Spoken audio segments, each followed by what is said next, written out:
So millennial consciousness is the consciousness that you could imagine would be there if someone thought Jesus had returned, in fact. And now Jesus is saying what to do, in the case of the Christians, you see.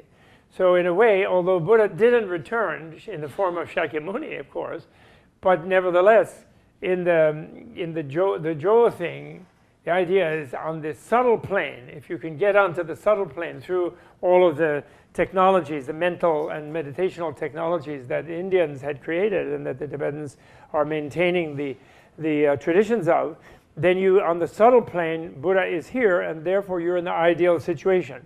Like, remember, in the Vimalakirti, where he puts his foot and then everything's perfect, Shariputra suddenly sees. But you see, that everything is perfect doesn't mean that you can then just sit back and be a selfish pig. Everything is perfect means now you can evolve into becoming a Buddha. You see, there's no external excuse. You know, you can't say, oh, I have to go make some money, I have to have a job, I have to do this, I have to do that. Then later I'll take a retreat and I'll become enlightened. Do you follow me? So this is the consciousness that happened in Tibet around 1400.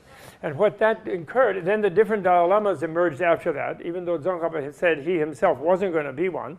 The Dalai Lamas were another line of reincarnations, and they were supposedly another, it's not the only Avalokiteshvara incarnation, but one out of the number of them. The Karmapa is also Avalokiteshvara, there's Tara incarnations, female ones. And so there is this thing that becomes the hallmark of the Tibetan culture and the hallmark of the mainstreaming, you see, which is something that I came up with. Other Buddhists don't like it. Like they say, the Japanese say, well, we're a Buddhist country. Or Cambodia, they say, we're a Buddhist country. Thailand, the Burmese, we're a Buddhist country. And yes, Buddhism is a kind of official thing there. But the big thing there, the bigger thing is the king and the army. That's the bigger thing. And as long as the biggest thing in the country is the king and the army, then Buddhism is countercultural. Right? To become mainstream, the country becomes demilitarized and disarmed and vulnerable. And so far that hasn't been good for the country physically in history.